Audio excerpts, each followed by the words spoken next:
বাংলাদেশে এবং বাংলাদেশের বাইরে পৃথিবীর বিভিন্ন প্রান্তে যেখান থেকে চ্যানেল আই দেখছেন আপনাদের সকলকে সাদর আমন্ত্রণ তৃতীয় মাত্রায় দেখবার জন্য। প্রিয় দর্শক, সাম্প্রতিক নানা বিষয় নিয়ে আলোচনার জন্য আমার সঙ্গে স্টুডিওতে রয়েছেন আমার বসা আছেন সাবেক জাতীয় সংসদ সদস্য এবং বাংলাদেশ যুব মহিলা লীগের সাবেক সাধারণ সম্পাদিকা অধ্যাপিকা অপু উকিল, এবং আমার ডানে রয়েছেন বাংলাদেশের জাতীয়তাবাদী দল বিএনপির জলবায়ু পরিবর্তন বিষয়ক সহ সম্পাদক মুস্তাফিজুর রহমান বাবুল। স্বাগত আপনাদের দুজনকেই তৃতীয় মাত্রায়। আপনাদের দুজনের কাছে আমরা জানি যে বাংলাদেশের ছাত্ররা গত কয়েক বছরে বেশ কটি বড় আন্দোলন করেছে। ছাত্র, তরুণ তরুণী এবং কিশোর কিশোরীরাও আমি বলবো।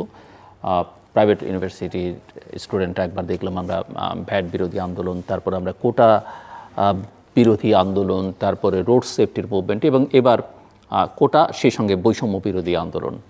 কেউ কেউ বলেন এটা জীবনের কোটা বিরোধী আন্দোলন। সো আমি আপনাদের দুজনের কাছ থেকে একটু বুঝতে চাই যে তরুণরা আসলে আমাদের বড়দের জন্য কি শিক্ষা দিল, এর থেকে আমরা কি শিক্ষা পেলাম বলে মনে হয়? অধ্যাপিকা অপু উকিল। তরুণরা, তরুণীরা আমরা যেভাবেই বলি না কেন, আসলে ছাত্র আন্দোলন বাংলাদেশের সেই 52 থেকে শুরু করে এদেশের স্বাধীনতা আন্দোলনে গুরুত্বপূর্ণ ভূমিকা পালন করেছে, এবং যত ভালো কিছু অর্জন, তার সেই অর্জনগুলোর বিজয়ের দ্বার প্রান্তে কিন্তু ছাত্র আন্দোলনগুলি নিয়ে গেছে। এবারের যে ছাত্র আন্দোলন বা এর আগেও যেটা হয়েছে, ছাত্ররা যে আন্দোলন করেছে তাদের দাবি দেওয়া নিয়ে বা এই কোটা সংস্কারের জন্য, সেই আন্দোলনগুলো একেবারেই পবিত্র এবং আবেগ, অনুভূতি, ন্যায়ের পক্ষে, সেটা অনস্বীকার্য। কিন্তু এই আন্দোলনটাকে, ছাত্র আন্দোলনের মধ্যে থাকতে না দিয়ে যখন তৃতীয় পক্ষ ঢুকে গেছে, তখন এই যে বাংলাদেশের সাম্প্রতিক যে পরিস্থিতিটা তৈরি হয়েছে, সেই পরিস্থিতিটা সৃষ্টি হয়েছে। এবং ছাত্র আন্দোলনের যারা নেতৃত্ব দিয়েছে তারা কিন্তু বলেছে যে এই যে সহিংসতা হয়েছে, হত্যাযজ্ঞ হয়েছে, এর দায় দায়িত্ব তারা নেবে না, বা তারা এর মধ্যে দায় দায়িত্বের মধ্যেও নাই, এবং তারা এই ব্যাপারগুলো জানেও না। এবং সেটার প্রমাণ কিন্তু আমরা পাই, বা দেশের জনগণ পায় এইভাবে যে আন্দোলনটা যখন শুরু হয়েছিল, স্বতঃস্ফূর্ত আন্দোলন, সেখানে সরকারেরও সদিচ্ছা রয়েছে কোটা সংস্কারের পক্ষে, এবং ছাত্ররা যারা দাবি করেছে তারাও কোটা সংস্কার চায়। দুই পক্ষের মধ্যেই দাবি মেনে নেওয়ার, বা যারা দাবি করেছে সে দাবির পক্ষে, এবং সরকারও তার পক্ষে ছিল, এবং যেটা মাননীয় প্রধানমন্ত্রী এর আগেই পার্লামেন্টে ঘোষণা দিয়েছিলেন যে আমি মেনে নিয়েছি। তো এই ঘটনাটাকে তৃতীয় পক্ষ ঢুকে যখন নাশকতা, হত্যাযজ্ঞ, দেশের উন্নয়নের ওপর আঘাত, এসব শুরু করে দিল, তখনই কিন্তু এটার ছাত্র কোটা সংস্কারের আন্দোলন যেটা ছিল, সেটাকে আর আপনি বলতে পারবেন না যে এটা ছাত্র আন্দোলনে সীমাবদ্ধ ছিল। এখন প্রশ্ন আসতে পারে যে তৃতীয় পক্ষ বা জামাত শিবির যারা এখন বিভিন্ন মামলা করছে, সেখানে খোঁজখবর নিয়ে জানা যাচ্ছে যে শিবিরের লোকজন জড়িত, তো সেটা আইনগতভাবে যেমন প্রমাণিত, এবং আমরা যদি বাহ্যিকভাবেও দেখি, সেখানেও কিন্তু দেখবেন যে ছাত্ররা অতীতে যতই আন্দোলন হয়েছে, কখনই তারা নাশকতার সঙ্গে সম্পৃক্ত ছিল না। তারা নিজেরা জীবন দিয়েছে, কিন্তু তারা কোনো জীবন কেড়ে নিয়েছে এইরকম ইতিহাস কিন্তু নাই। ছাত্ররা কখনো দেশের সম্পদ ধ্বংস করেছে তার ইতিহাসও নাই। সেটা মহান মুক্তিযুদ্ধের সময় থেকে শুরু করে আজ অবধি যত আন্দোলন হয়েছে। অথচ এই যে সাম্প্রতিক সময় ঘটে গেল, সেখানে দেখলাম যে নরসিংদীতে একটি জেলখানা, সেই জেলখানাটাকে হ্যামার দিয়ে প্রধান ফটক জেলখানার তাকে ভেঙে চুরমার করা হলো। তো এবং ভেতরে ঢুকে সেখানে যারা অস্ত্রাগার, সেই অস্ত্রাগার লুট করা হলো। সেই অস্ত্রাগার থেকে 86টি পিস্তল অস্ত্র তুলে নেওয়া হলো। 9000 গুলি তারা নিয়ে নিল, এবং জেলখানার সেই বন্দিশালা থেকে আসামিদের বের করে দিল 826 জনের মতো, এবং সেখানে 9 জন দুধর্ষ জঙ্গি। তাহলে এই ছাত্ররা যারা কোটা সংস্কারের দাবিতে আন্দোলন করছে, তারা এই জঙ্গিদেরকে মুক্ত করে তাদেরকে নিয়ে তারা কি করবে, বা এই জঙ্গি মুক্ত বাংলাদেশ এটা তো এই ছাত্ররা কখনো চায় না বা প্রত্যাশা করে না, তারা এর বিপক্ষে। ঠিক তেমনি এই যে অস্ত্র লুট করলো, একটা মানে জেলখানা থেকে ছেড়ে দিল, এর সঙ্গে কখনোই ছাত্ররা জড়িত হতে পারে না। তারপরে বিভিন্ন যে উন্নয়ন প্রকল্পগুলো দেখবেন, একটি জিনিস যে পদ্মা সেতু হোক, এটা চায়নি যে গোষ্ঠী, তারা কিন্তু ভেতরে ভেতরে নানাবিধভাবে ষড়যন্ত্রে লিপ্ত ছিল। এই কোটা সংস্কার আন্দোলনের ভেতরে ঢুকে তারা যে কাজগুলো করেছে তার সবচেয়ে বড় প্রমাণ হলো উন্নয়ন প্রকল্পগুলোতে তারা আঘাত করেছে।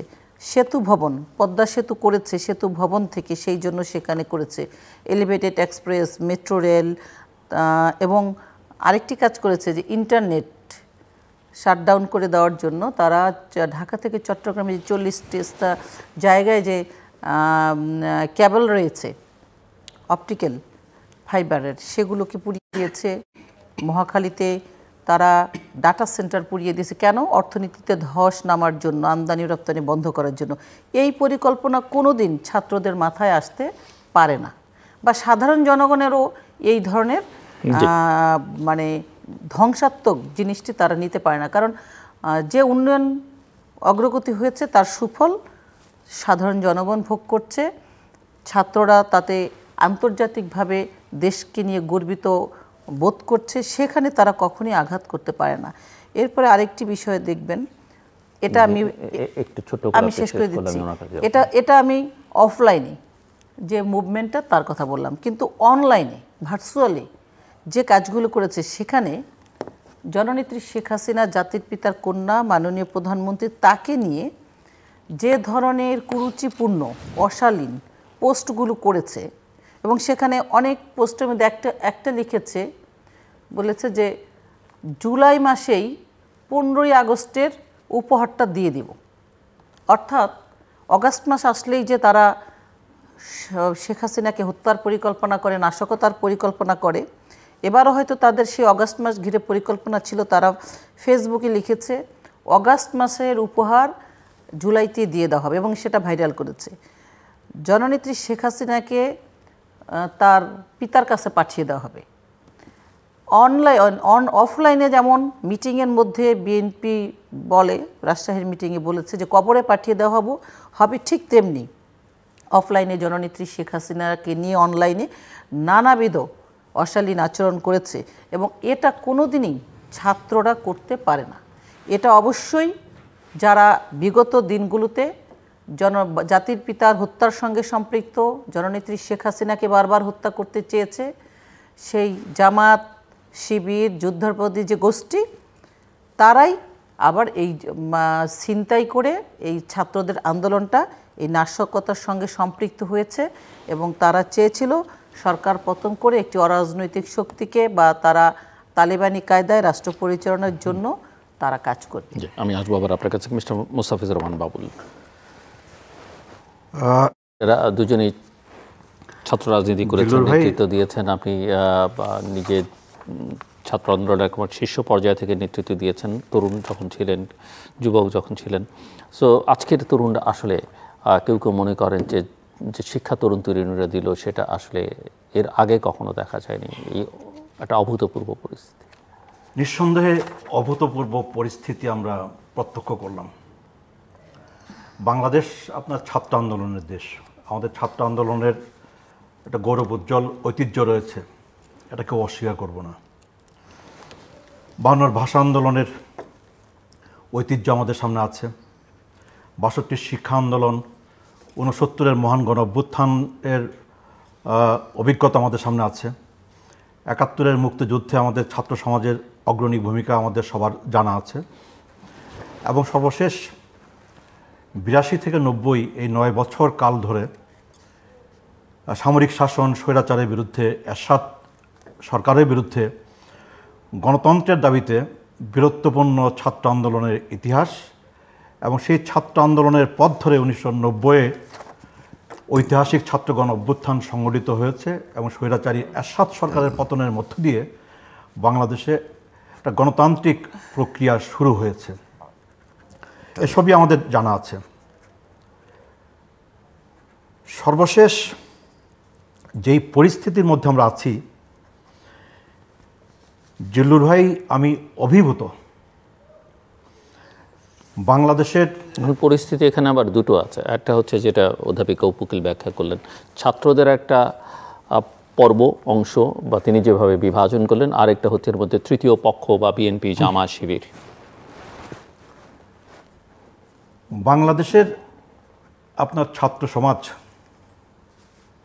তাদের নিয়ে অনেক নেতিবাচক ধারণা আমাদের অনেকের মধ্যে তৈরি হয়েছিল, যে যেই ছাত্র সমাজ 52 সৃষ্টি করেছে, যেই ছাত্র সমাজ 62-র ইতিহাস তৈরি করেছে, যেই ছাত্র সমাজ 69-এর মহান গণ অভ্যুত্থান সৃষ্টি করেছে, যেই ছাত্র সমাজ 71-এর মুক্তিযুদ্ধে বীরত্বপূর্ণ ভূমিকা পালন করেছে, যেই ছাত্র সমাজ 90-এর ইতিহাস তৈরি করেছে, সেই ছাত্র সমাজ বাংলাদেশে তারা তাদের জাতীয় দায়িত্ব, তাদের নিজেদের বর্তমান এবং ভবিষ্যতের জন্য দায়িত্ব পালনে তারা নির্বিকার, এইটা ভেবে আমরা অনেকেই কম বেশি আপনার কষ্ট পেয়েছি। সেই ছাত্র সমাজ, আপনি বলেছেন যে এর আগে 2018 সনে এই কোটা সংস্কারের দাবিতে একটি সফল আন্দোলন বাংলাদেশে সংগঠিত হয়েছিল। নিরাপদ সড়কের দাবিতেও একটি বিরাট ছাত্র আন্দোলন আমরা দেখেছি। সবকটা আন্দোলনই সফল হয়েছে, যদি দাবি আদায়ের অর্থে আন্দোলন সফল হয়েছে। এবং সর্বশেষ আপনার এটাও সফল হয়েছে, সর্বশেষ আপনার আদালত এবং সরকারি সংস্কারের দাবিতে এই যে বৈষম্য বিরোধী ছাত্র আন্দোলনের ব্যানারে যে আন্দোলন আপনার শুরু হয়েছে, যে আন্দোলন এখনো অব্যাহত আছে, এবং এই আন্দোলনে কেবল ঢাকা বিশ্ববিদ্যালয়ের সাধারণ ছাত্রছাত্রীরা না, ওই আপনার ভিকারুন্নেসা স্কুলের মেয়েরা, নটরডেম কলেজের ছেলেরা এবং সারা বাংলাদেশের স্কুল, কলেজ, বিশ্ববিদ্যালয়, পাবলিক বিশ্ববিদ্যালয়, প্রাইভেট বিশ্ববিদ্যালয়ের হাজার হাজার লক্ষ লক্ষ সাধারণ ছাত্র ছাত্রী, তারা এই আন্দোলনে তারা আপনার সামিল হয়েছে। এবং তারা আপনার যেই সাহস দেখিয়েছে, তারা অকাতরে আপনার জীবন বিলিয়ে দিয়েছে। রংপুরের সেই আপনার রোকেয়া বিশ্ববিদ্যালয়ের সেই ছাত্র আবু সাঈদ, যে দৃশ্য আমাদের দেখবার সুযোগ হয়েছে, জীবন্ত আপনার দৃশ্য, আজকে আপনার এই যে আপনার জীবন দিয়ে নির্যাতন আপনার মোকাবেলা করে, হামলা মোকাবেলা করে আপনার আন্দোলনকে অগ্রসর করে নিয়ে যাওয়া, এবং এখনও পর্যন্ত এত মৃত্যুর পরও, এত নির্যাতনের পরও, এত হামলার পরও এই আন্দোলনকে আপনার অগ্রসর করে নিয়ে যাওয়া। হ্যাঁ, আন্দোলনটা শুরু হয়েছিল এই পর্যায়ে আপনার কোটা সংস্কারের দাবিতে, কোটা সংস্কারের যৌক্তিক ন্যায়সঙ্গত দাবিতে, এবং সেই আন্দোলনটাকে দমন করবার জন্যে ঢাকা বিশ্ববিদ্যালয় ক্যাম্পাসে আপনার ছাত্রলীগকে লেলিয়ে দেওয়া হলো। সরকারের একজন দায়িত্বশীল আপনার মন্ত্রী, আওয়ামী লীগ দলের সাধারণ সম্পাদক জনাব ওবায়দুল কাদের, উনি হুকুম দিয়ে, নির্দেশ দিয়ে ছাত্রলীগকে লেলিয়ে দিয়ে ঢাকা বিশ্ববিদ্যালয়ের সাধারণ ছাত্রছাত্রীদের উপর বর্বরচিত আক্রমণ, হামলা, নির্যাতন তারা পরিচালনা করেছে। তারপর আপনার ঢাকা বিশ্ববিদ্যালয় সহ সারা বাংলাদেশে বিশ্ববিদ্যালয়, কলেজ, স্কুল, প্রাইমারি স্কুল পর্যন্ত আপনার বন্ধ করে দেওয়া হয়েছে।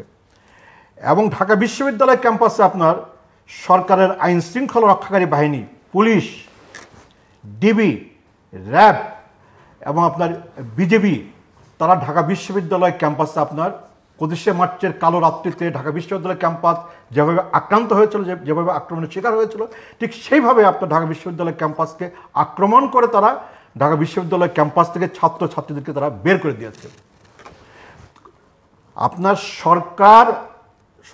সরকারে যারা বসে আছেন, সরকারের প্রধানমন্ত্রী, সরকারের দায়িত্বশীল মন্ত্রীরা, ছাত্রলীগ এবং সরকারি বাহিনী, সেটা পুলিশ বাহিনী, র্যাব বাহিনী, বিজেপি, আনসার বিডিপি এবং ডিবি, তারা সবাই মনে করেছিল গত 15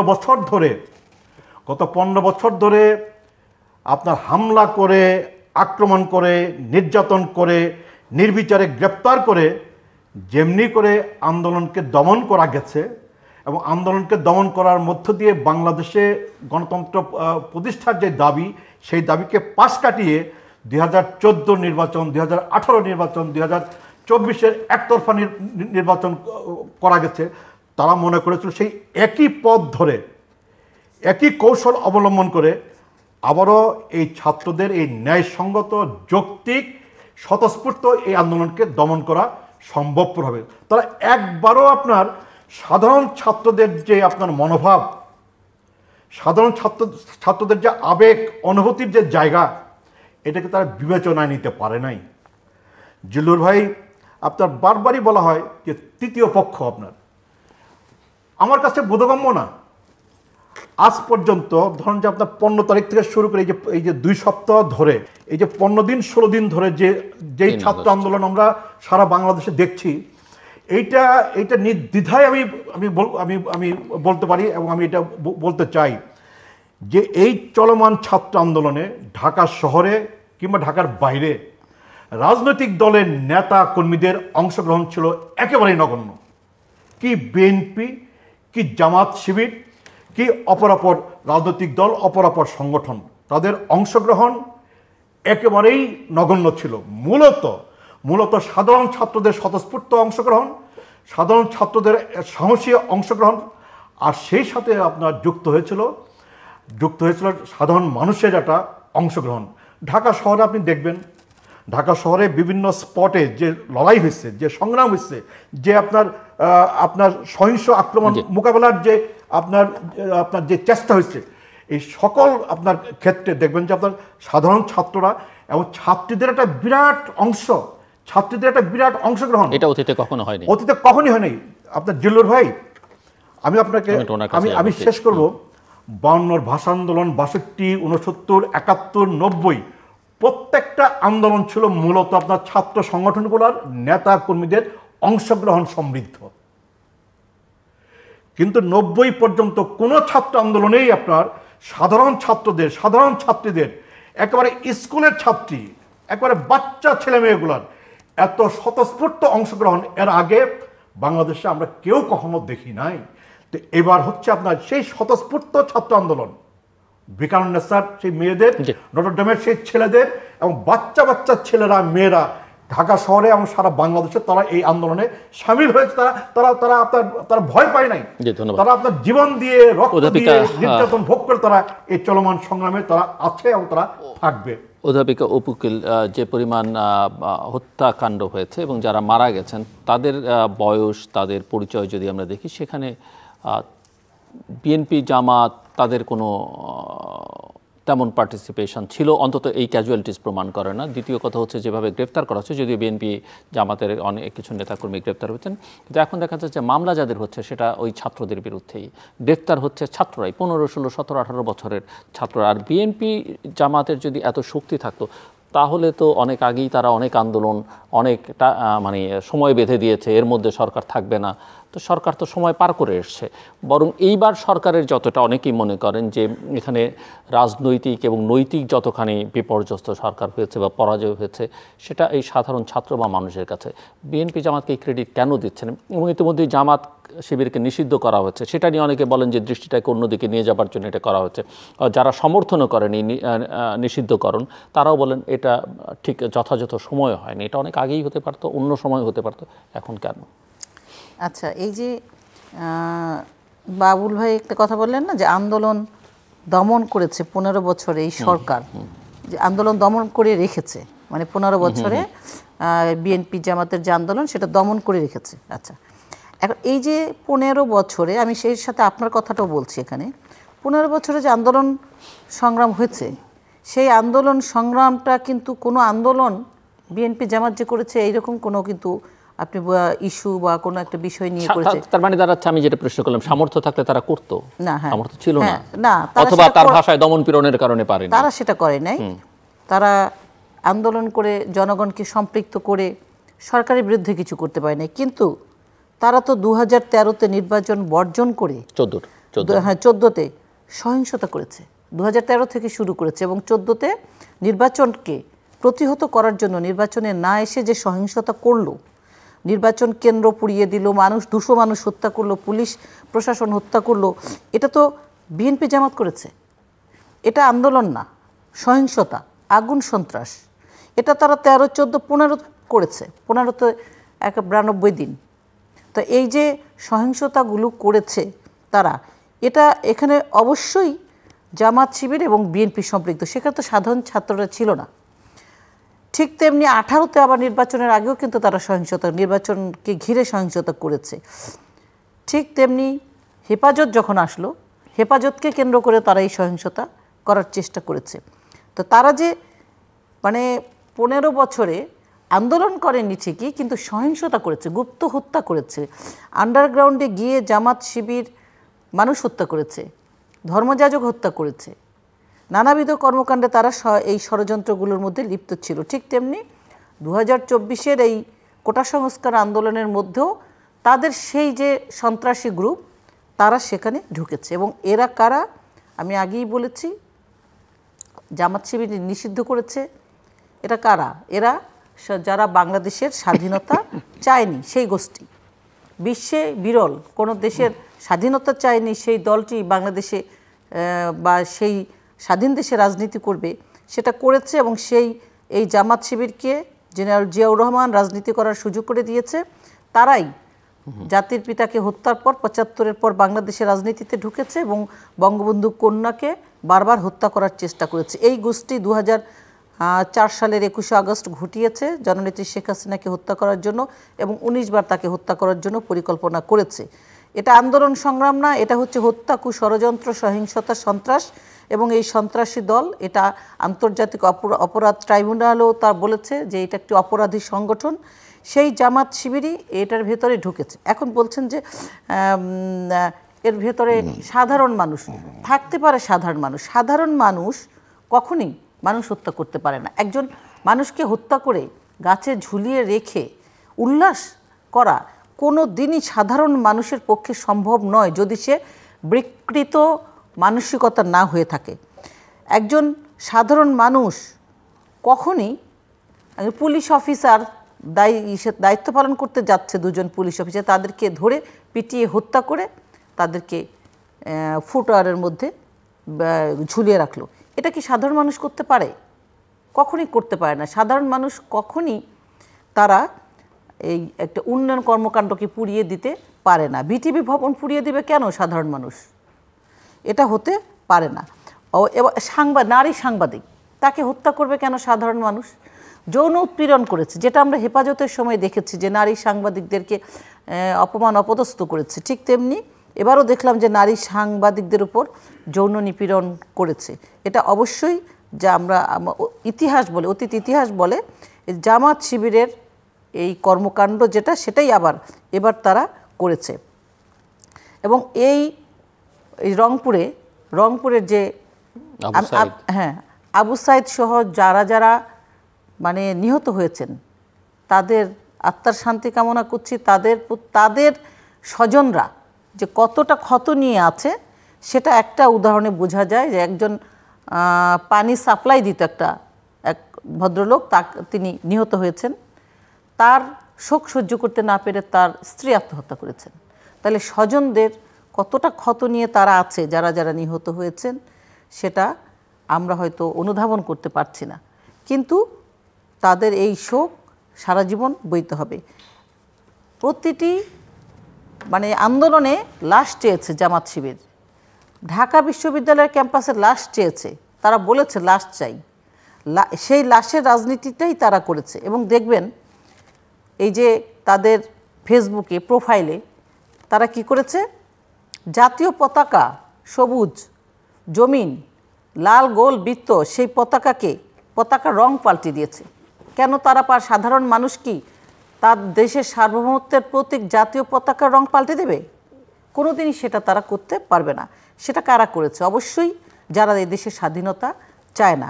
এবং সেই লাল রং দিয়ে তারা কি বোঝাতে চাচ্ছে? যে আরও রক্ত চায়, আরও লাশ চায়। সেই জন্য তারা সামাজিক যোগাযোগ মাধ্যমে লাল করে ফেলেছে। লাল তো সংগ্রামের প্রতীক, এভাবে বলেন। এটা কি মানে এটা কিসের সংগ্রাম? মানুষ হত্যা করে, উন্নয়ন কর্মকাণ্ড ধ্বংস করে কি এটা সংগ্রাম হতে পারে? যেটা সাধারণ ছাত্রছাত্রীরা করেছিল সেটা সংগ্রাম। আপনি কি বলছেন যে হত্যা এই বিএনপি, জামাত এবং শিবির তারাই করেছে? অবশ্যই তারা করেছে। সাধারণ জনগণ কখনই এই নাশকতার মধ্যে জড়িত থাকতে পারে না। বা আইন শৃঙ্খলা রক্ষাকারী বাহিনী এই হত্যাকাণ্ডের সঙ্গে যুক্ত নয়। আইন শৃঙ্খলা বাহিনী চরম ধৈর্যের পরীক্ষা তারা এবার দিয়েছে। তাদের গুলি চালানো হয়েছে, তারা গুলি ছোড়েনি। এবং যখন একটি মানে যত ভিডিও, যত ছবি, সবগুলোতে তো দেখা যাচ্ছে যে তারাই গুলি ছুটছে। আপনি দেখবেন একজন হসপিটালে আহত হয়ে গুলি খেয়ে আছে, তাকে পেছন থেকে গুলি ছোড়া হয়েছে, তার বুকে গুলি লাগেনি।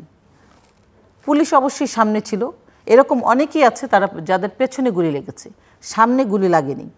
আর পুলিশ যদি গুলি ওই রকম করতো তাহলে লাশের বন্যা বয়ে যেত। কারণ যখন একটি কারাগার লুট করে, সেখানে কি একজনও আহত হয়েছে, খুন হয়েছে? হয়নি। পুলিশ ছিল তো সেখানে, পুলিশ গুলি ছোড়েনি। কোথায় লাশ হয়েছে, কোথায় গুলি ছোড়া হয়েছে? এই আন্দোলন, যখন ছাত্ররা আন্দোলন করেছে তাদের ব্যাকে থেকে এই কাজগুলো করা হয়েছে। এবং আরেকটি বিষয় দেখেন, বাবুল ভাই যে বলছেন, আমাদের নেতা আওয়ামী লীগের সাধারণ সম্পাদক ওবায়দুল কাদের ভাই, উনি যে বলেছেন যে ছাত্রলীগকে উনি লেলিয়ে দেননি। উনি প্রেস কনফারেন্স করে যখন বের হয়ে যাচ্ছেন, একজন সাংবাদিক তাকে জিজ্ঞেস করেছেন যে ছাত্রলীগ কী করেছে, কী করবে। তখন কিন্তু তিনি বলেছেন যে অবশ্যই ছাত্রলীগ অধ্যত্বের জবাব দেওয়ার জন্য যথেষ্ট, হ্যাঁ যথেষ্ট। এটা কিন্তু উনি নিজে প্রেস কনফারেন্সে বসে বলেননি, যখন বেরিয়ে যাচ্ছেন তখন এক সাংবাদিক তাকে প্রশ্ন করেছে, তখন বলেছেন। এবং এটাও আপনাদের মনে আছে, বেগম খালেদা জিয়া কিন্তু বলেছিলেন যে আওয়ামী লীগকে শায়েস্তা করার জন্য আমার ছাত্র দলই যথেষ্ট, এটা তো বলেছিলেন। কাজে এটা তো দায়িত্ব নিয়ে কোনো কথা না যেটা ছাত্রলীগকে উস্কে দেওয়া। এবং সেটাই যদি হতো তাহলে আরও অনেক লাশ পড়তো। রংপুরে দেখেন, রংপুরে শিক্ষকদেরকে উপরে তারা একটা রুমে আশ্রয় নিয়েছে, তাদের ভেতরে আগুন দিয়ে দিয়েছে ঘরের মধ্যে, এবং 20 জন শিক্ষককে পুড়িয়ে মারার জন্য তারা প্ল্যান করেছে। এটা কি সাধারণ জনগণ করতে পারে? এটা কি সাধারণ শিক্ষার্থীরা করতে পারে? এই আগুন সন্ত্রাস কারা করেছে বাংলাদেশে? অবশ্যই এটার মধ্যে জামাত, শিবির জড়িত। এবং আরেকটি বিষয় দেখেন, এই যে নটর ডেম হলি ক্রস ভিকারনাসের কথা বললেন, এদের কিন্তু ড্রেস চেঞ্জ করে, আইডি করে এখন এই যে নেটে এগুলো ঘুরে বেড়াচ্ছে। এবং এই যে নারীদের মিছিল, আমি আমার ফেসবুকে একটা এখনও ছবি আছে, নারীদের মিছিলের মধ্যে বোরখা পরে মানে পুরুষ জামাত শিবির ঘুরে বেড়াচ্ছে। এবং এটা আমি কিভাবে দেখাবো, বাবুল ভাই একটু দেখেন, একটু দেখেন, এই দেখেন, এটা কিন্তু দেখা যাচ্ছে কিনা আপনার,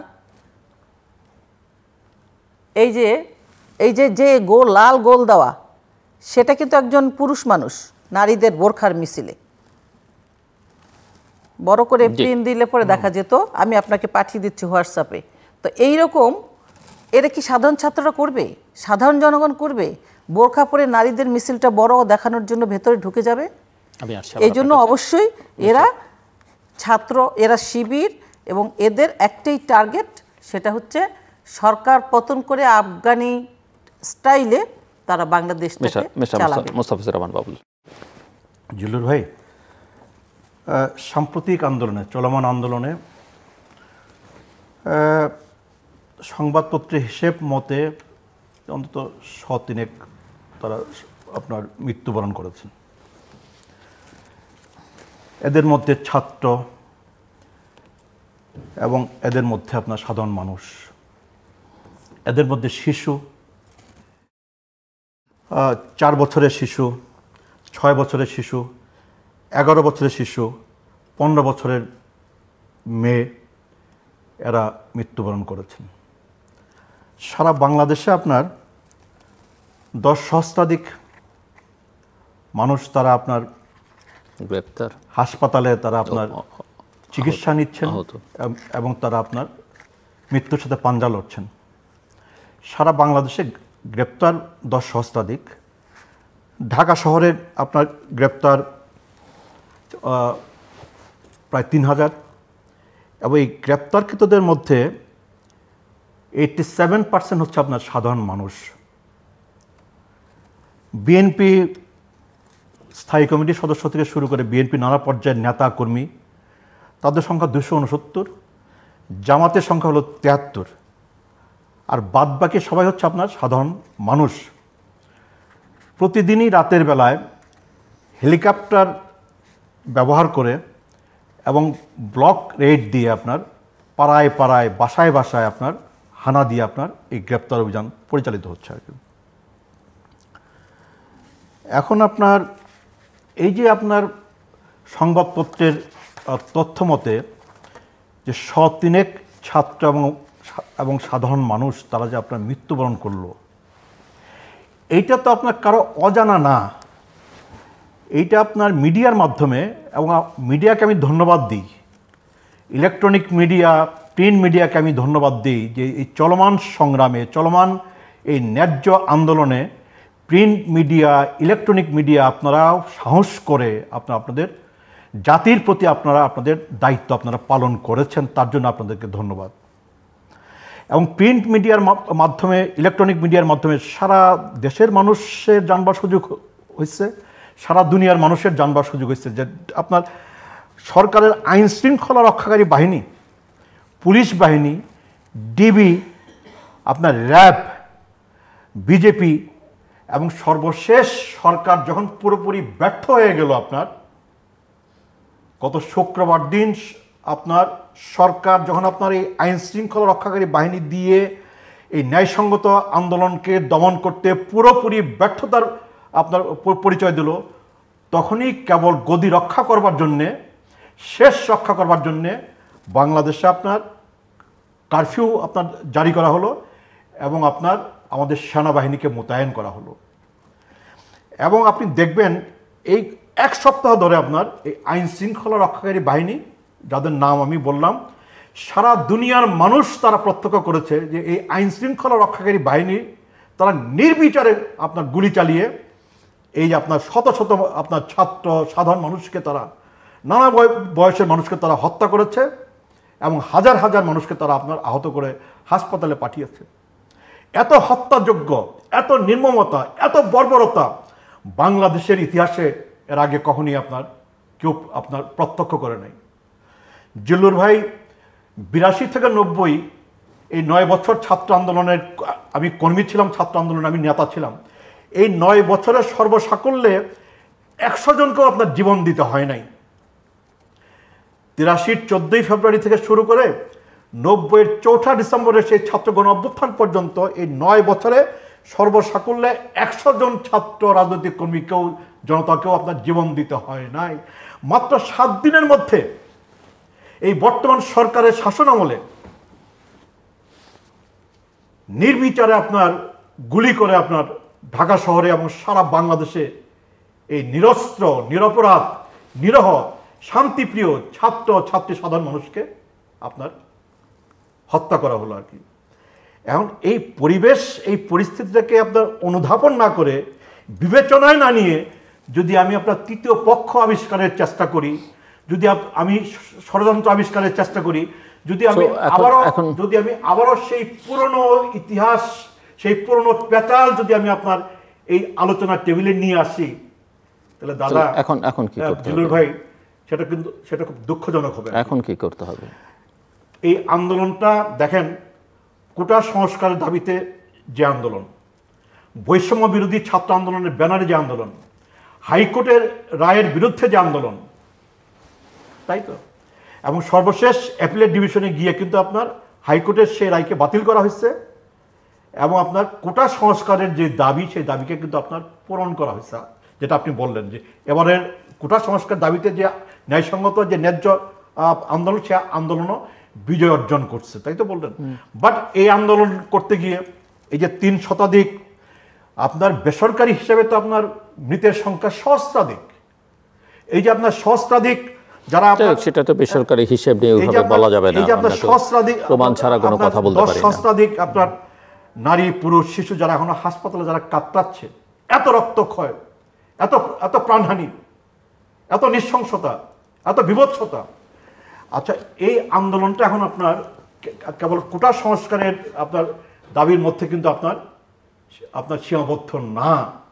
কোটা সংস্কারের দাবি আদায় করতে গিয়ে এই যে আপনার এত রক্তপাত, এত এত এত এত প্রাণহানি, এই যে এত আপনার হতাহতের ঘটনা, এই যে এত নির্যাতন, এই যে এত জুলুম, এই যে এত গ্রেপ্তার, এখন আপনার আপনার খুব ন্যায়সঙ্গতভাবেই দাবি উঠছে যে এই হত্যাকাণ্ডের দায় তো আপনার কাউকে না কাউকে তো নিতে হবে। এই দায় কার? এই দায় বর্তমান সরকারের প্রধানমন্ত্রীর। বর্তমান সরকারের প্রধানমন্ত্রী আপনার 2018 সনে উনি আপনার গোসা করে, উনি আপনার বিরক্ত হয়ে, উনি আপনার রাগ করে পার্লামেন্টে দাঁড়িয়ে উনি আপনার কোটা বাতিল করে দিলেন। তারপর হাইকোর্টে আপনার এই কোটা বাতিলের প্রজ্ঞাপন হাইকোর্ট আপনার বাতিল করে দিল। অ্যাপিলেট ডিভিশন বলছে যে হাইকোর্টের এই এখতিয়ার আছে কিনা। হাইকোর্টের যদি এই এখতিয়ার না থাকে তাহলে সেই হাইকোর্টের সেই বেঞ্চের বিরুদ্ধে অ্যাপিলেট ডিভিশনের কি কোনো ব্যবস্থা নেওয়ার সুযোগ আছে কিনা, এই প্রশ্ন আমি উত্থাপন করতে চাই। এখন দায়টা কার? দায় প্রধানমন্ত্রীকে নিতে হবে এই হত্যাকাণ্ডের দায়, দায় আপনার ওবায়দুল কাদেরকে নিতে হবে, দায় সরকারের আপনার কতক আপনার মন্ত্রী, কতক ব্যক্তিবর্গ যারা আপনার উস্কানিমূলক, আপনার দমভক্তিমূলক আপনার বক্তব্য দিয়েছে, দায় ছাত্রলীগকে নিতে হবে, এবং দায় নিতে হবে আপনার আইন শৃঙ্খলা রক্ষাকারী বাহিনীকে, যারা সারা বাংলাদেশে এই হত্যাযজ্ঞ যারা পরিচালনা করেছে। এবং সেই কারণে আজকে দেখেন এই আন্দোলন কিন্তু আপনার কেবল ছাত্রদের মধ্যে আপনার সীমাবদ্ধ নাই। ছাত্রদের এই ন্যায়সঙ্গত আন্দোলনের পাশে যেমন আপনার শিক্ষকরা আজকে সামিল হয়েছে, অভিভাবকরা সামিল হয়েছে, যেমন শিল্পী সমাজ আপনার সামিল হয়েছে, নাগরিক সমাজ সামিল হয়েছে। আমার কাছে মনে হচ্ছে গোটা দেশবাসী ছাত্র সমাজ এই ন্যায়সঙ্গত আন্দোলনের পাশে তারা সামিল হয়েছে, এবং এই আন্দোলন থেকে সরকারের নিস্তার পাওয়ার কোনো সুযোগ আছে বলে আমি মনে করি না। এই দায় সরকারকে কেন নিতে হবে? সরকার কি এই জামাত শিবির তারা যে এই সহিংসতা ঘটালো, সেই সহিংসতার জন্য যারা দায়ী তাদের বিরুদ্ধে ব্যবস্থা নেওয়া হবে সরকার বলেছে। সরকার কেন এই দায়িত্ব নেবে? অবশ্য সরকার বুঝেছে যে জামাত শিবিরকে আগেই নিষিদ্ধ করা দরকার ছিল, তাহলে এই সহিংসতা তারা করতে পারতো না। আপনি যেটা বলেছেন যেটা ন্যায়সঙ্গত আন্দোলন, আমি বলেছি কোটা সংস্কার আন্দোলন যেটা ছিল সেই আন্দোলনটা ন্যায়সঙ্গত আন্দোলন ছিল, কিন্তু তারপরের যেটা ঘটেছে দেশ ধ্বংসের, মানুষ হত্যার, সেটাকে অবশ্যই ন্যায়সঙ্গত আন্দোলন বলতে পারেন না। যেই আন্দোলনগুলো আন্দোলন না, সহিংসতাগুলো পূর্বে ঘটিয়েছে বিএনপি জামাত, সেটারই পুনরাবৃত্তি ঘটেছে। এর আগেও 2018-তেও যখন কোটা সংস্কারের জন্য ছাত্ররা মাঠে নেমেছিল, তার মধ্যেও জামাত শিবির ঢুকে গিয়েছিল, এটাও কিন্তু ভুললে চলবে না। আর এই যে হত্যাযজ্ঞ, প্রত্যেকটি হত্যাকাণ্ডের জন্যই আমরা দুঃখিত, এবং সেই হত্যাকাণ্ড কারোই প্রত্যাশা নয়। কিন্তু এই হত্যাকাণ্ডগুলোর নেতৃত্বে কারা ছিল? আপনি এই হত্যাকাণ্ড বাংলাদেশের মানুষ কখনো দেখেনি এটা বললে কিন্তু ঠিক হবে না। বাংলাদেশের মানুষ 75-এর হত্যাকাণ্ড দেখেছে, নারকীয় হত্যাকাণ্ড, এবং সেই 75-এর হত্যাকাণ্ডে পরে যারা মিষ্টি বিতরণ করেছে, যারা উল্লাস প্রকাশ করেছে, সেই গোষ্ঠীকেই পুনর্বাসিত করেছে বিএনপি, এবং সেই জামাত শিবির তারাই সেই জননেত্রী শেখ হাসিনাকে হত্যার জন্য বারবার চেষ্টা করেছে। আপনি বলছেন যে পেছনে যাবেন না, পেছনে যাচ্ছি এই জন্য যে যারা আজকে এই হত্যাকাণ্ড ঘটিয়েছে তারা অতীতেও করেছে, তাদের সঙ্গে সম্পৃক্ততা আছে বলেই তারা যখনই সুযোগ পায় তখনই মাথা চারা দিয়ে ওঠে দেশ ধ্বংস, মানুষ হত্যার, রক্ত খাওয়ার জন্য, রক্ত ঝরানোর জন্য। এবং একসঙ্গে 24 জন মানুষ হত্যা করেছে 88-তে জননেত্রী শেখ হাসিনার মিটিংয়ে, সৌভাগ্যক্রমে বেঁচে গেছে। 2005 সালে একই সময়ে 500 জায়গায় বোম্বিং করেছে, গ্রেনেড হামলা চালিয়েছে 2004 সালের 21শে অগাস্ট। স্পটে 24 জন হত্যা করেছে এবং 500 আওয়ামী লীগের নেতাকর্মী এখনও স্প্রিন্টার নিয়ে অসহ্য যন্ত্রণায় কাতরাচ্ছে। এরা কারা? এই যে সহিংসতা করেছিল, সন্ত্রাসী কর্মকাণ্ড করেছিল, হত্যা করেছে, এরা কারা? সেই গোষ্ঠী তো এখন বাংলাদেশে দেশ দখলের প্রায় তারা করছে, তারাই এই হত্যাযজ্ঞ ঘটিয়েছে। সাধারণ মানুষের উপর দায় দায়িত্ব দিলে হবে না এবং ছাত্রছাত্রীদের উপরও এর দায় দায়িত্ব চাপিয়ে দিলে হবে না। এবং এই যে আরেকটি কথা আপনি বললেন যে অপপ্রচার, মানে আপনি বলছেন যে 7 দিন ধরে কি হয়েছে, এতটাই অপপ্রচার মিথ্যাচার করা হয়েছে। একজন সাবেক আর্মি প্রধানকে নিয়ে তার ফেক আইডি খুলে তাকে নিয়ে অপপ্রচার করা হয়েছে, মিথ্যাচার করা হয়েছে। এবং জামাত শিবিরের যে পেজ বাঁশের কেল্লা, সেই বাঁশের কেল্লা থেকে বলছেন যে জামাত শিবির সম্পৃক্ত না, তাহলে বাঁশের কেল্লা থেকে এই যে নাশকতার পোস্ট দেওয়া হয়েছে, নানাবিধ অপপ্রচার করা হয়েছে, তাহলে তারা সেগুলো করলো কেন? অফলাইনেরটা না হয় আপনারা অস্বীকার করলেন, অনলাইনে যা যা করলো সেগুলো কেন করা হলো? এই মীর মুগ্ধ নামে একটা ছেলে, সে পোস্ট দিয়েছে আগের দিন যে ছাত্র কোটা সংস্কার আন্দোলনের মধ্যে জামাত শিবির ঢুকে গেছে, পরের দিন তাকে গুলি করে হত্যা করা হলো। কেন এই ঘটনাগুলো ঘটলো? এবং এই আন্দোলনটাকে, মানে এই সহিংসতাটাকে দেশ দখল করবার জন্য জামাত শিবির যেমন একদিকে চক্রান্ত করেছে, অন্যদিকে আবার ডক্টর ইউনূস সাবরা তারাও ক্ষমতার গন্ধে জাতিসংঘে তাদের চিঠি পাঠিয়েছে বাংলাদেশের এই সাম্প্রতিক বিষয়গুলো দেখার জন্য। ইন্ডিয়ার হিন্দু পত্রিকায় স্টেটমেন্ট দিয়েছে পুনর্নির্বাচনের জন্য। এগুলো কিসের ইঙ্গিত? এগুলো কি সাধারণ ছাত্রছাত্রীরা বলেছে যে নির্বাচন দিতে হবে? ডক্টর ইউনূস কেন এর মধ্যে সম্পৃক্ত হলো? সাধারণ ছাত্রছাত্রীকে কি বলেছে জননেত্রী শেখ হাসিনাকে নিয়ে যে অপপ্রচার করা হলো, তাকে নিয়ে যে নানাবিধ মানে বিকৃত রুচির পরিচয় দেওয়া হলো, এটা কি সাধারণ ছাত্রছাত্রী করেছে?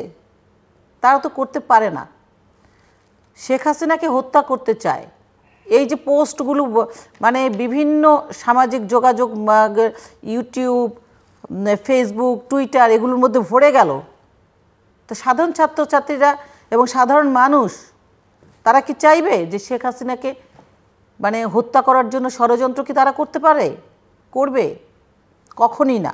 এটা তারাই করবে যারা স্বাধীনতা চায়নি, বঙ্গবন্ধুকে হত্যা করেছে, তার কন্যাকে হত্যা করেছে, হত্যা করতে চায় কেন? বঙ্গবন্ধুর স্বপ্ন পূরণ করছে, বাংলাদেশ এগিয়ে যাচ্ছে, এটা তাদের ভালো লাগছে না। এখান থেকে সাধারণ মানুষের দৃষ্টি ফেরানোর কোনো উপায় নেই। সাধারণ মানুষ কিছুতে এই নাশকতার দায় দায়িত্ব আসছি আবার আপনার কাছে, আমরা একটু শেষের দিকে। So final round, closing remarks, mister Mostafizur Rahman Babul. জুলুর ভাই, নানা দিক থেকেই আপনার এই চলমান আন্দোলনটা এটা অভূতপূর্ব, নানা দিক থেকেই। আমি বললাম যে এই ছাত্রদের এই আন্দোলনের পাশে আমাদের গোটা দেশের মানুষ তারা দাঁড়িয়েছে, নাগরিক সমাজ, শিক্ষক সমাজ, অভিভাবক সমাজ, নারী সমাজ, শিল্পী সমাজ তারা দাঁড়িয়েছে। এবং বাংলাদেশের বাইরে আপনার যুক্তরাজ্য, যুক্তরাষ্ট্র, new York, Washington, Australia, Finland, Canada, বাংলাদেশের বাইরে আপনার এবং মধ্যপ্রাচ্য, আবুধাবিতে, সৌদি আরবে এই হত্যাকাণ্ডের বিরুদ্ধে, নির্যাতনের বিরুদ্ধে, গ্রেপ্তারের বিরুদ্ধে এবং সরকারের পদত্যাগের দাবিতে সারা দুনিয়ায় আপনার দেশে দেশে হাজার হাজার বাংলাদেশিরা, তারা নানা বয়সের বাংলাদেশিরা তারা কিন্তু আপনার বিক্ষোভ করছে, লাগাতার বিক্ষোভ করছে আর কি। তো এখন আপনার বর্তমান এই যে কোটা সংস্কারের দাবিতে আপনার বৈষম্য বিরোধী ছাত্র আন্দোলনের ব্যানারে যে আন্দোলন, এই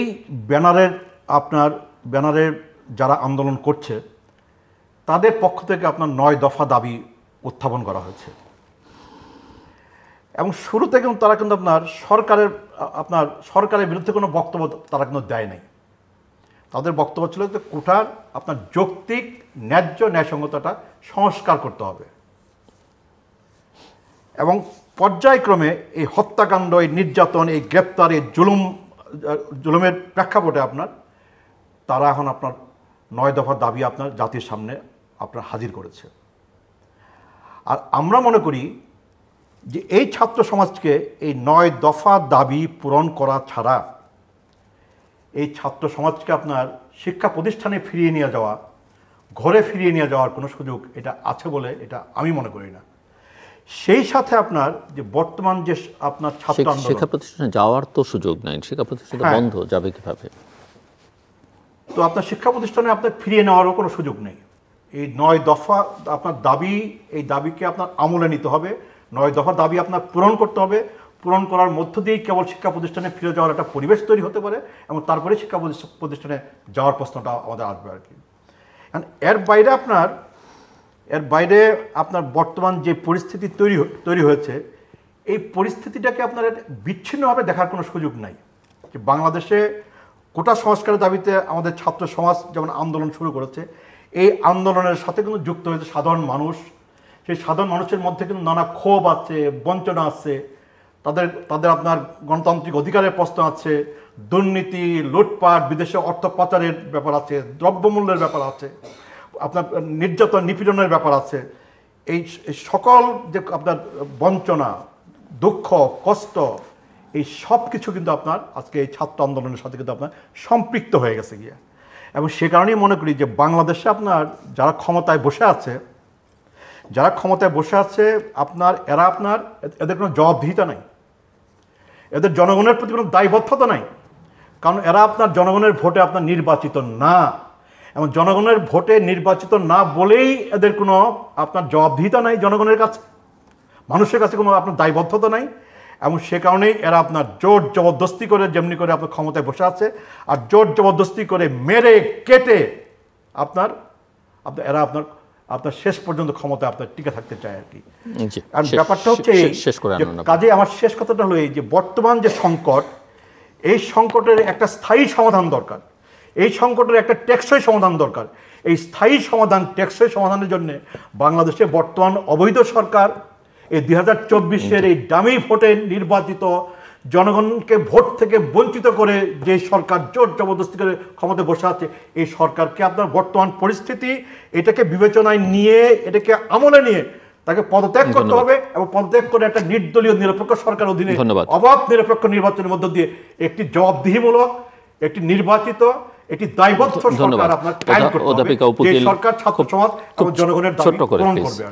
আচ্ছা, আন্তর্জাতিক প্রসঙ্গে বলা হলো না, প্রথম দিকে কিন্তু আন্তর্জাতিক অঙ্গনে ছাত্র আন্দোলনের সঙ্গে সম্পৃক্ততা তারা দেখিয়েছে, ঠিক আছে, কিন্তু পরবর্তীতে তারা বুঝতে পেরেছে যে এই আন্দোলন ছিনতাই হয়ে গেছে।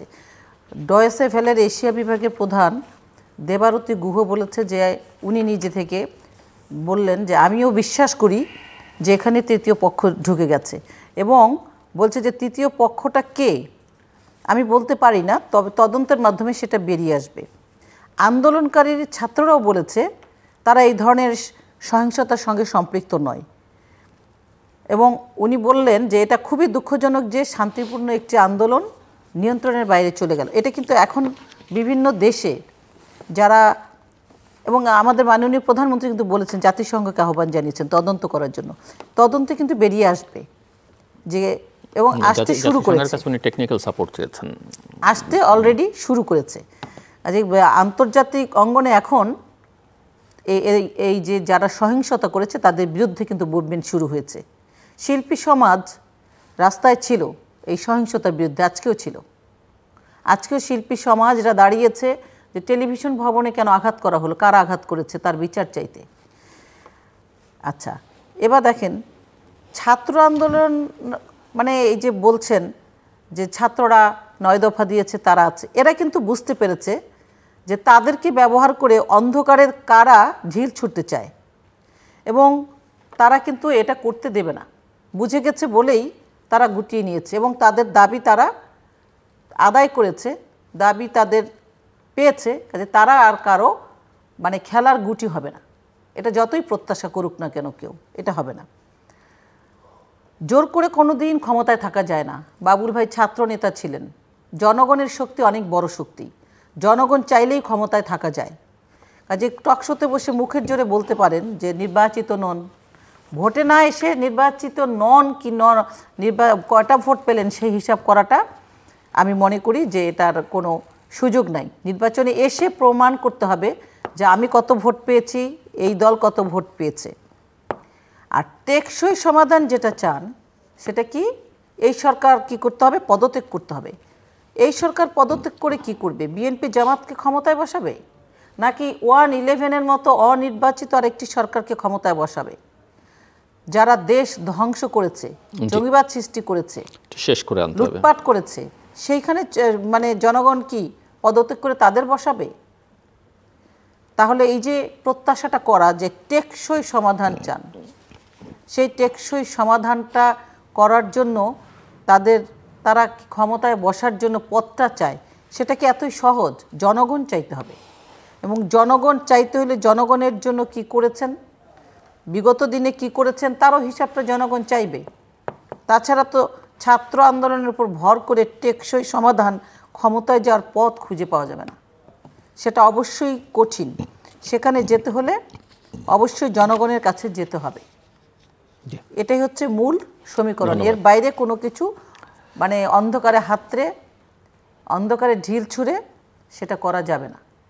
আর বাংলাদেশের জনগণ এত বোকা না, ডিজিটাল বাংলাদেশের মানুষ হয়তো বিভ্রান্ত হয়ে হয় এই বিভিন্ন ধরনের অপপ্রচারে, কিন্তু তারপরেই আবার তারা বুঝতে পারে যে এটা মিথ্যা, এটা অসত্য, এবং সেখান থেকে তারা বেরিয়ে আসে।